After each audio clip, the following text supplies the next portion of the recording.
အနုပညာလောကတွေကိုတကြော့ပြောင်းဝင်လာဖွဲ့ရှိတဲ့မင်းသမီးကြီးနန္ဒာလှိုင်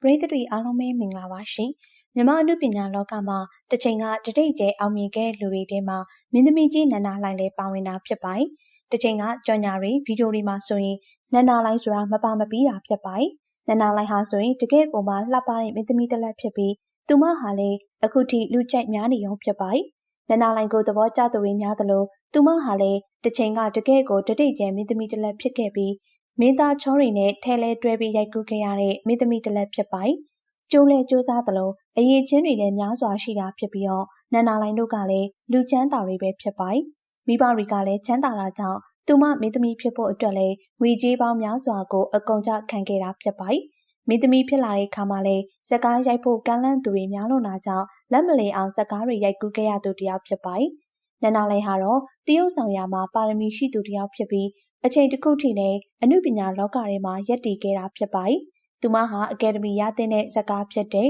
90စာတာလိမ့်မယ်ဆိုတဲ့ဇကားမှာတရုတ်ဆောင်ခဲ့ပြီးအကယ်ဒမီရထိုက်ပေမဲ့လည်းသူမဟာအကယ်ဒမီမရခဲ့တာကြောင့်အတော်လေးကိုမှခံစားသွားရပြီးအနုပညာကိုလည်းစိတ်ကုန်သွားခဲ့တာဖြစ်ပါတယ်။ဒါကြောင့်လည်းအနုပညာလောကတွေကနေအနားယူခဲ့တာဖြစ်ပါတယ်။နန္ဒာလှိုင်ဟာအနုပညာလောကတွေကနေအနားမယူခင်မှာလည်းတထေးကြီးစီတီဟာနဲ့လက်ထပ်ခဲ့တာဖြစ်ပြီးငကိုချမ်းသာတဲ့အပြင်ချမ်းသာတဲ့တထေးကြီးကိုလက်ထပ်ခဲ့တာကြောင့်လည်းသူမပိုင်ဆိုင်မှုတွေကပုံမများပြားလာတာဖြစ်ပါတယ်။နန္ဒာလှိုင်ဟာငကိုကပြီးဒူးရင်ချန်တွေများစွာပိုင်တာဖြစ်ပြီးအခုဆိုရင်တော့လက်ညှိုးညွန်ရငွေဖြစ်တဲ့အနေအထားကိုရောက်ရှိနေခဲ့ပြီပဲဖြစ်ပါတယ်။နန္ဒာလှိုင်ဟာအနုပညာလောကကနေအနားယူပြီးတော့လဲစီးပွားရေးကိုပဲတေချာဒီဇိုင်းမမှန်နဲ့လုပ်ကင်ခဲ့တာဖြစ်ပါတယ်။ဒါအပြင်သူမဟာလည်းအလှူဒန်းတွေများစွာကိုလောက်ကင်ခဲ့တာကြောင့်လည်းနိုင်ငံတော်ကပေးတဲ့စုတစိမ့်များစွာကိုလည်းရရှိခဲ့တာဖြစ်ပါတယ်။ရုပ်ရည်လည်းချောမောသလိုသူမရဲ့အရေးချင်းတွေကလည်းတကယ့်ကိုမှတော်တာဖြစ်ပါတယ်။နန္ဒာလှိုင်ဟာအနုပညာအလုပ်တွေကိုမလုပ်တော့တာဟာဆယ်စုနှစ်များစွာကြာခဲ့ပြီဖြစ်ပေမဲ့လည်း